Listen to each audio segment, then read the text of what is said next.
Good afternoon to our viewers in Germany and good morning to our viewers in the United States. I'm Steve Sokol, the president of the American Council on Germany, and it's my pleasure to welcome you to our weekly Kaffeepause. Today, we're joined by Matthias Naß from Die ZEIT, where he has been the international correspondent since January of 2011. Matthias, herzlich willkommen. Vielen Dank. Happy to be with you. It is wonderful to see you. As we were saying before we went live, it's been far too long since we've seen each other. And of course, the pandemic has been the main reason for that, and the inability to travel. But it is good to see your face on my screen. So thank you for being with us. To our viewers over the weekend, Matthias and I were in touch about what we should talk about today. And of course, there's really only one topic, namely the war in Ukraine and its impact. So let me just briefly set the stage. I think it's fair to say that Putin's hope for a quick victory in Ukraine are gone, have completely vanished. News reports this morning indicate that the Russian military is amassing resources to storm Kyiv, and Ukrainian government officials report that a major onslaught is expected in the coming days. Having said that, a third round of talks between Russian and Ukrainian negotiators is expected to take place later today, but the prospects of any breakthroughs are very poor at best. So, Matthias, with that sort of opening, what's your take on where things stand on the ground in Ukraine, and what are your major concerns? Well, as you said, I think you're right. Putin has miscalculated. The war is now in its 12th day, and it looks grim. Seems to be that Kiev is surrounded now from three sides: the north, the east, and the west. And everybody is waiting for the Russian troops to storm the capital. But so far, the advance has been much slower than everybody expected. I'm sure, including Putin and the military leadership in Russia. But the longer it takes, I think the more it gets real brutal, real mean and tough. And we have seen that in Kharkiv, in the second largest city in Ukraine, for several days now. You're seeing it in Mariupol, also a large city in the south, where there has been no humanitarian corridor to evacuate people. So the onslaught is really awful and terrible, and I think the worst might still come. It might still get worse in the capital and in some other cities. And we haven't even talked about nuclear power plants and all other terrific possibilities of what could happen. So I'm pessimistic. I'm on the other hand very impressed by the resistance of the Ukrainian people. Also something that probably nobody expected. They are really fighting bravely, defending their country and shaming all of us. Indeed. I mean, I think everybody feels that the Ukrainian people have been incredibly brave and have really shown tremendous resilience in the face of this challenge, and in the face of this full-out war. I think one of the questions that people are starting to ask is, are there any sort of signals or indications that we can draw from the very brutal war in Chechnya regarding Putin's possible next steps? You said just now that you think that things could get even more brutal. We've heard stories about ceasefires and evacuation routes that have then been shelled, and where the ceasefire has been broken. And basically standing on the sidelines and watching what's going on in Ukraine has just been awful over the last few days. Well, if there is a lesson to draw from Chechnya, I think it's that it could be getting real terrible. If you remember how the Russian armed forces overran Chechnya and what they did in Grozny, in the capital, it was basically flattened. Mm-hmm. and without any regard for the civilian population. And another place that comes to my mind is Syria.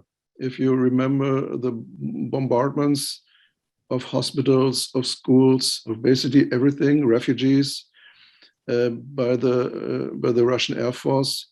If this is what we have to expect in Ukraine, the outlook is really grim. Mm-hmm. And that's the lesson I have been drawing from Chechnya, from Syria. This can be extremely ugly. And it's also depressing because in this whole war, I cannot see any reason for it. I cannot see any sense for it. It's the making of one single person. It's definitely not for the good of his country. I don't know whether he's supported by the majority of the Russian people, but it's a war of his making, of his responsibility.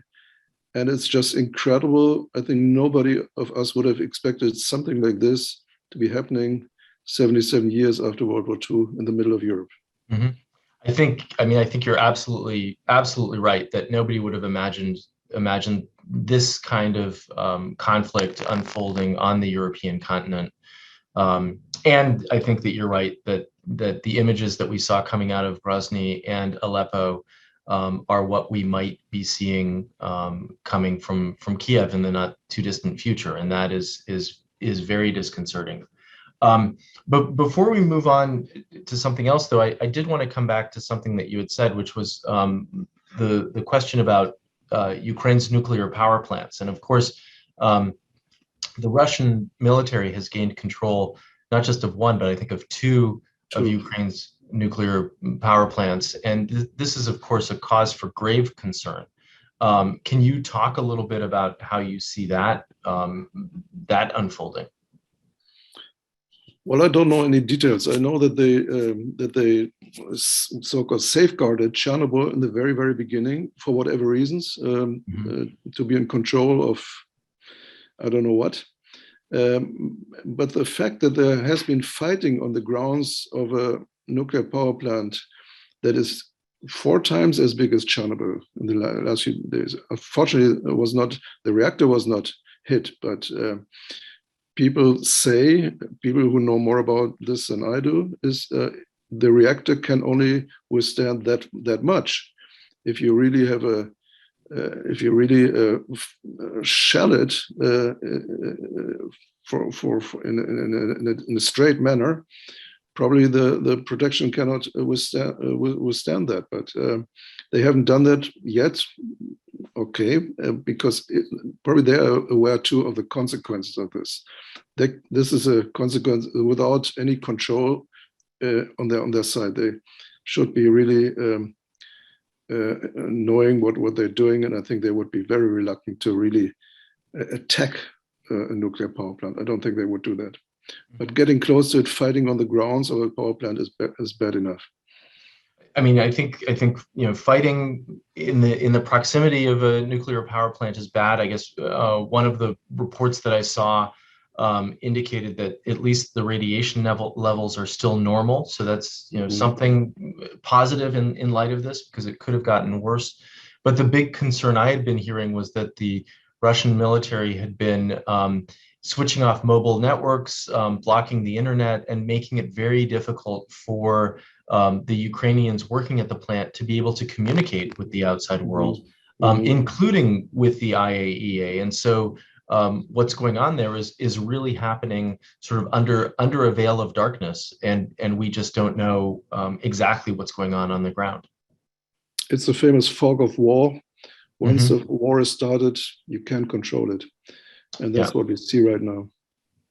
So switching gears slightly, later today, or actually perhaps right now, the EU member states' permanent representatives are meeting to talk about Ukraine's bid to become an official candidate for the European Union. Obviously, this would be a highly symbolic move, and it follows the official application by Vladimir Zelensky last week to try to start accession talks. And this is something that, of course, has divided Europe, although Europe has been standing together in light of the Russian attack on Ukraine. Can you talk a little bit about how likely you think it is that Ukraine might be accepted for accession talks? I think it's likely that there will be talks. I think it's very unlikely that Ukraine can be accepted as a full member of the EU. Under normal circumstances, would be out of the question because Ukraine economically is not ready for that, probably also not politically. Yeah. And we have seen that the EU has been enlarged very quickly in the last decades, probably too quickly. It has lost some of its cohesion. If we want what I want, if we want a Europe that is able to be a political actor on the world stage, you need cohesion. You need a strong cohesion, much more than what we have right now, and we are lacking that already now. There's certain members of the EU who don't quite live up to the standards that we actually have been setting. So the Ukraine would not be ready under normal circumstances to become a full-fledged member of the EU. But these are not normal circumstances. So I think what we will do is we accept Ukraine as a candidate, and we will welcome it, and we will help it on the way. But this way will be quite long. This will take many, many years until Ukraine will be a full-fledged member of the EU. This is not something that would be possible to do within a couple of months. Mm-hmm. It takes a while. But the symbolic step, you are part of Europe, you're part of the European family. This will be done probably very fast. Just as a symbol, as a step of supporting Ukraine and its extremely brave president. Well, and I think we all recognize that symbolism right now is very important, but I think the concern is also that this could agitate Vladimir Putin even more, because it seems as if Ukraine's membership in the European Union, in NATO, are at the core of what has motivated him to take this action, that he does not want Ukraine pulled further into the Western orbit. So symbolism could work positively for Ukraine, but it could also create yet another sort of catalyst of agitation. But everything agitates him right now. And we have done a very major step by not letting Ukraine become a member of NATO. I mean, you remember the Bucharest summit in 2008, when Georgia and Ukraine wanted to become members. The American president supported that. And there was a reluctance on the European side, because at that time already we thought this would be a step too far, crossing, from Putin's point of view, a red line. So we asked the Americans to postpone it. There's still basically a decision. One day you can become member of NATO, but not now. Mm-hmm. So we took already Putin's concerns into account. We can only go that far. I mean, Russia has never been threatened by NATO and is definitely not threatened in any way by the EU. So I think starting the process of letting Ukraine into the EU, which will, again, will be a long process, that should be started now. I'm all for that. I mean, that makes a lot of sense. And obviously, the relationship between Ukraine and NATO is more important than ever at the moment. In addition to Zelensky's application to join the EU, he has also asked for more support from NATO, including fighter jets, and he's been asking about NATO support for a no-fly zone over Ukraine. That, of course, would ratchet things up, and there's a lot of concern about that. But can you talk a little bit about these requests that Zelensky has made to NATO for more support in the face of the conflict? I think he should get support. He should get weapons. As you know, Germany was very reluctant to provide weapons. I think for too long they were reluctant, until last Sunday, Scholz changed course in his speech in the Bundestag. So weapons are delivered. How far we can go there, I don't really know. I mean, when they ask for fighter planes, I think there are talks now, especially with the Polish government, about old Russian planes, which also can be handled. I mean, the pilots in Ukraine have to be able to fly these planes. So there are talks about that. I do not know whether they should be delivered with planes, for example, from the US or from other NATO countries, with planes that they are not familiar with. They probably couldn't fly without intensive training. But any kind of weapons deliveries, I think, are basically all right to support the Ukrainian resistance. Mm-hmm. No-fly zone is something completely different. No-fly zone would involve an active part by NATO.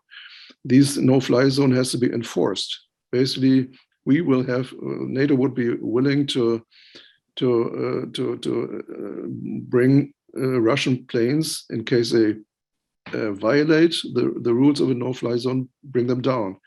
We would be a war partner from that moment on. So that is something that is not right now, I think, seriously discussed by anybody on the Western side. The Ukraine government, President Zelensky, are asking for it, but I think they got a clear signal that is out of reach right now. We don't want to start an even bigger war involving NATO. That could be in nobody's interest, not even in the interest of the Ukrainian people. And I think you're right. I mean, that's the big concern. If a no-fly zone was enforced overnight, the conflict would be expanded and would escalate even further. But what the pressure, just to say that the pressure can be growing, because we might see pictures in the next few days that will be extremely hard to endure, and the pressure will be there to do something.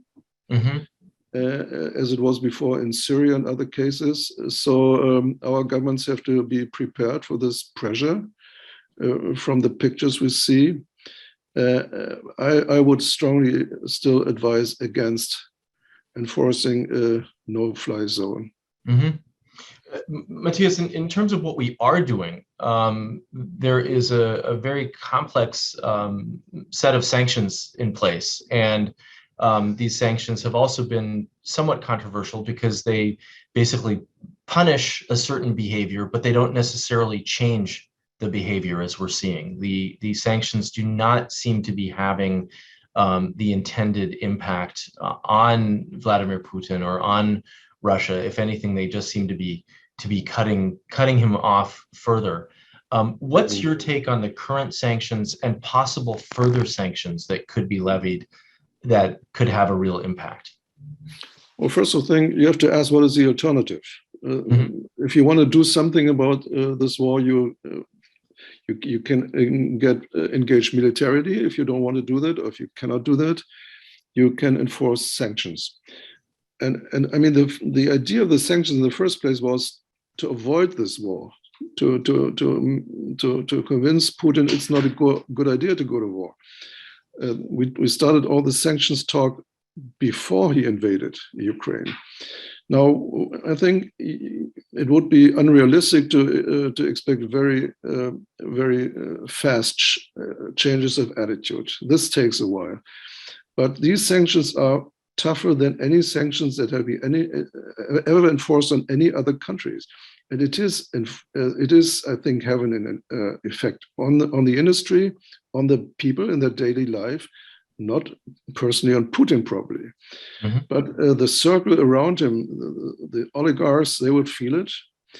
And what I think is impressive about these sanctions is it's a united front against Russia. It's not just the Europeans, it's America, it's Canada, it's Japan, it's Australia, it's Singapore. It's basically a global Western reaction against Russia. And that, I think, is very impressive.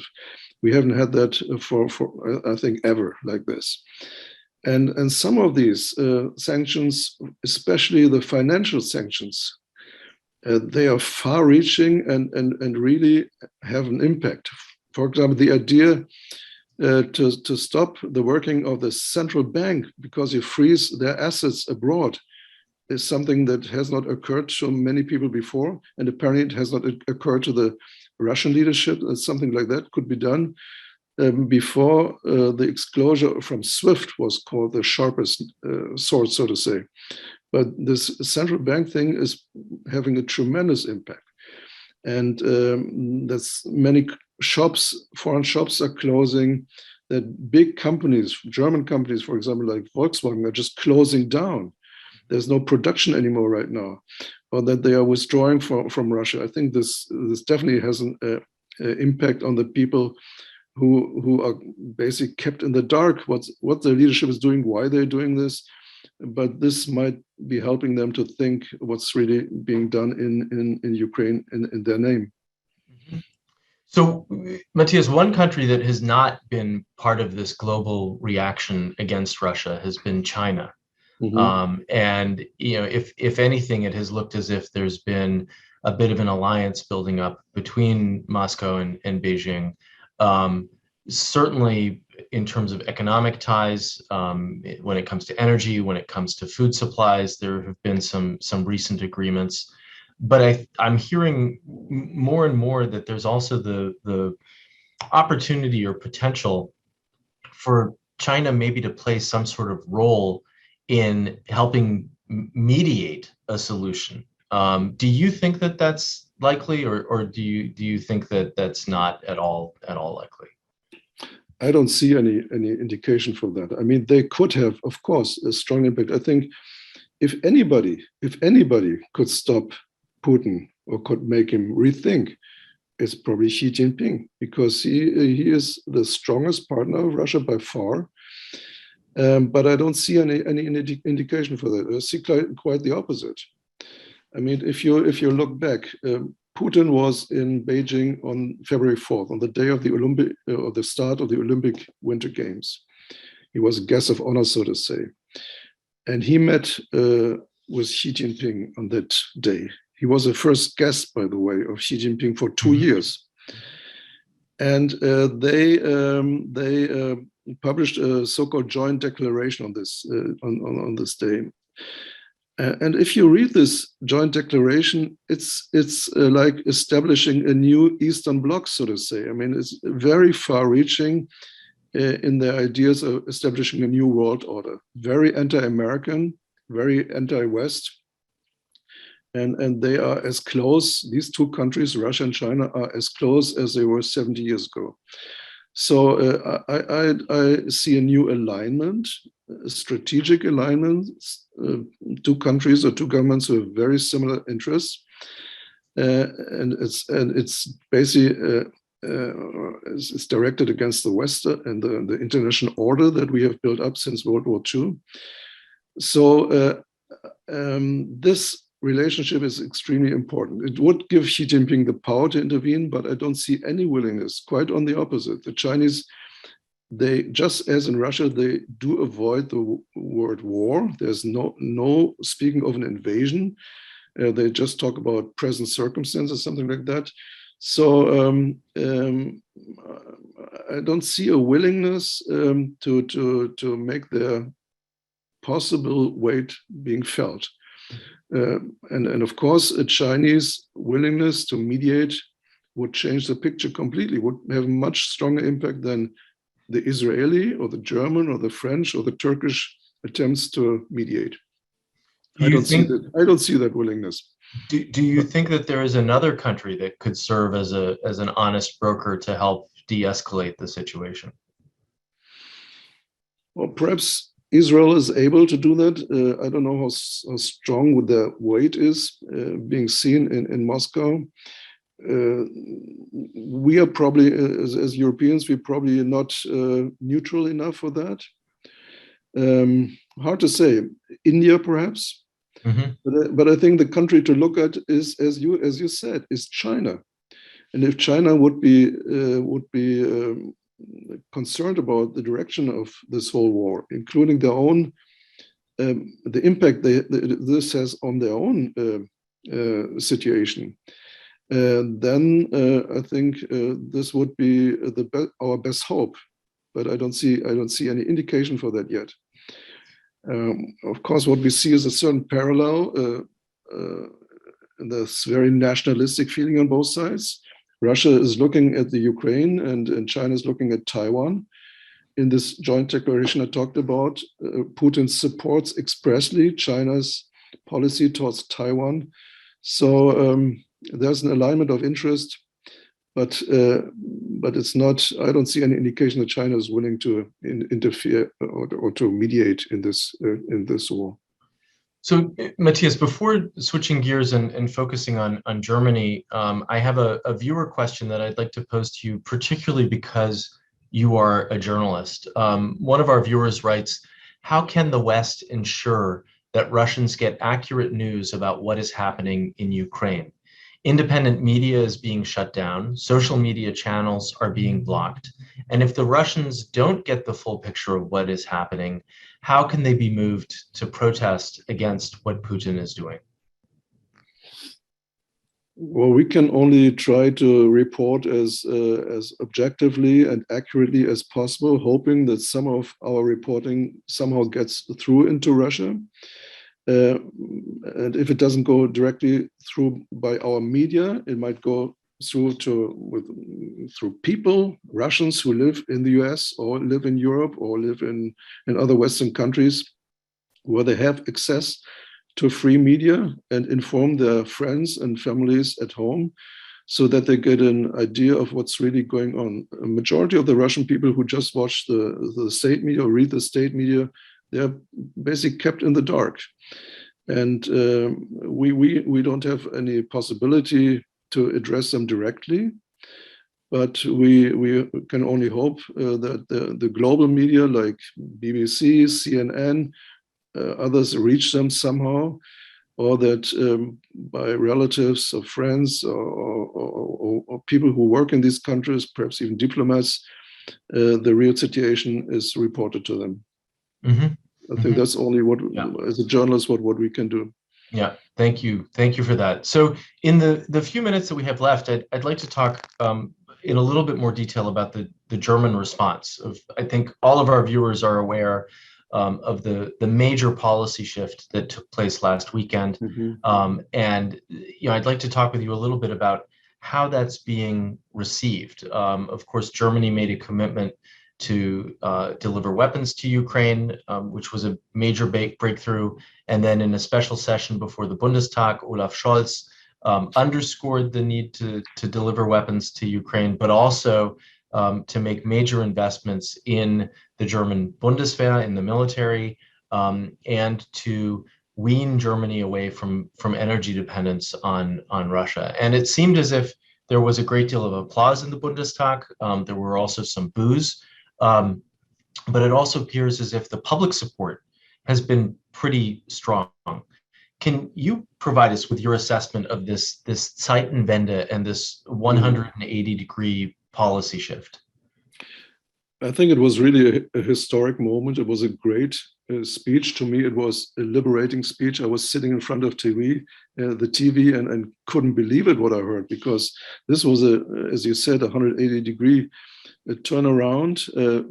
The most important announcement was 100 billion euros fund to modernize German armed forces, a commitment to the 2% or more than the 2% goal spending for defense of NATO. As you know, we have reached so far only 1.3%. And there was no indication that this would go any near the 2%. Now he has committed his government to spend every year more than 2% of German GDP for defense, and the German GDP is pretty large. So in one step, we will be the biggest defense spender in Europe, bigger than France, bigger than Britain. So this is a huge step. He also committed again to Germany's nuclear sharing, which is also has been a matter of debate for many, many years, including in his own party. So for a social democrat, it has been a huge, huge step. And he has the support not only of his so-called Ampel coalition of the Social Democrats, Greens, and Liberals, but also and especially from the conservatives, from the CDU and CSU, because that's what many among their ranks have been demanding for many, many years. Improve the capabilities of the Bundeswehr. So he has the support, I would say, of at least 3/4 of the parliament, of the Bundestag. I have the impression that this support goes beyond the parliament and the political parties. It includes huge parts of the public. For many of us, it has been almost shameful to see how little we have done. Not just in the last few weeks when it came to support Ukraine, but being a good partner of NATO. We have neglected our role, I think, for much too long. We have not lived up to the promises we made. And now this turnaround, I think, finds a lot of support by the majority of the people who has a feeling we have to do more. And now we finally seem to be doing that. So if you said there have been a few boos, very, very few boos. Of course, there is a certain, it's almost a fringe on the right and the left, but it's nothing that could put this whole policy turnaround into question. So you think that this policy shift is here to stay? Well, we'll see.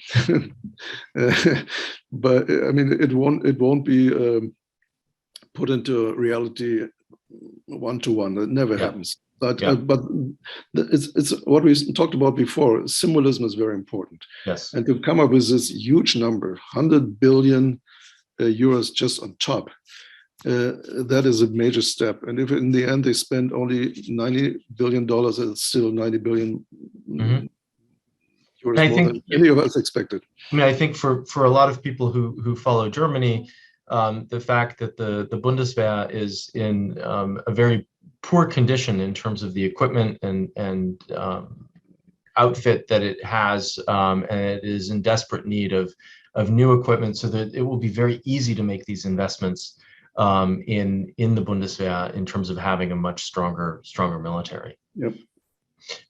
This has also sparked a debate about Wehrdienst, or about the mandatory military service, and bringing it back. Do you think that there's a likelihood that Germany will have a mandatory service in the not too distant future? I'm not so sure about that. I also do not know, I'm not sure whether that's what we really need, whether a modern army needs the draft, or whether it does not need professional soldiers, just like you have in the US or in Britain, where you do not have the draft right now. So I'm not really sure it makes much sense. It's a demand that comes out of this present situation. Everybody wants to do something, so we have proposals that I understand very well why they're made, but I'm not sure they are a solution. The idea to have a public service for everybody, not just in the armed forces, but also in the social fields or the hospitals or something like that, a mandatory service is something you enforce not easily in a free society. Just imagine in America, you would try to enforce a mandatory service. You would have a strong resistance to that. So I'm kind of skeptical this will be a very serious debate for a long time. Matthias, one of the topics that came up as I was going through the news over the weekend and listening to Deutschlandfunk this morning is the new migration streams, the steady streams of people who are the refugees who are coming from Ukraine. Unlike the refugees that were coming to Germany in 2015 and 2016, many of whom were arriving in Munich, these refugees are showing up in Berlin, and it has sparked a new debate about how Germany can take these people in, how they can find homes for them, that they should be distributed throughout the country and not just in major cities. Can you talk a little bit about how Germany is trying to help Ukrainian refugees? Well, I think it's very important to make it to make a difference between immigration and refugees. This is not immigration. This is refugees, and they pour in to all of Europe. If you remember the situation in 2015 when we had the refugee crisis, those were people coming from Syria, especially from Afghanistan, Iraq, and so on. And there were several European countries who just refused to accept them, including Hungary, Poland, and other Eastern European countries. Now they flow into especially Hungary. Hungary has by far the biggest number now. The new number of all the refugees we have today is 1.5 million. It's a huge number. And by far the biggest number has been going to Poland. And they are received very nicely, people there are extremely helpful.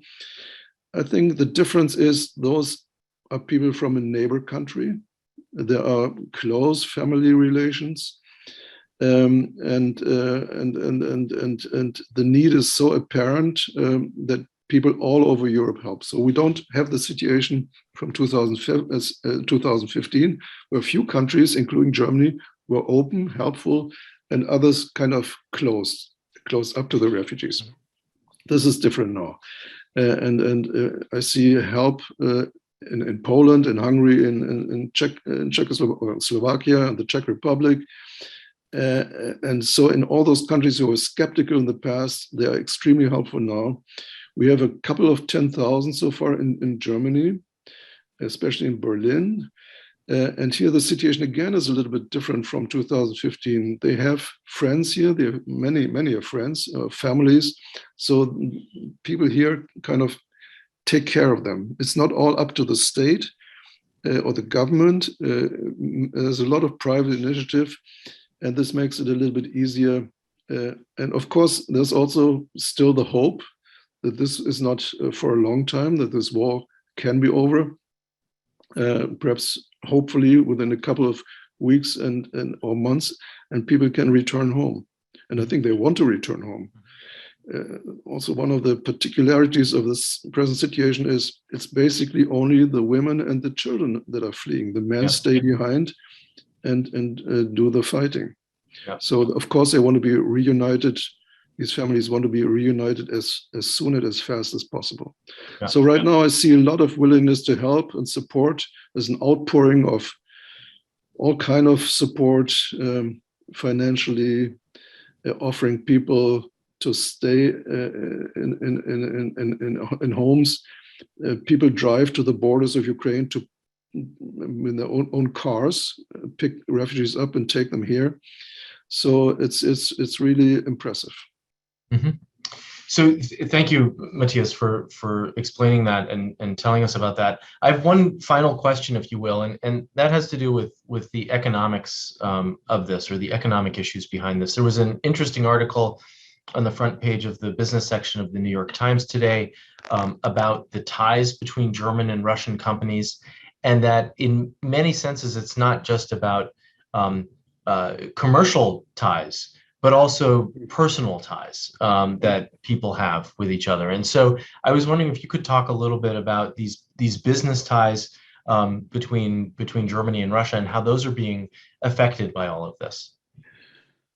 That's a very good question, because it's not only about the economic effects, it's about people who work for the companies. For example, a company like Volkswagen that has 2 production sites in Russia.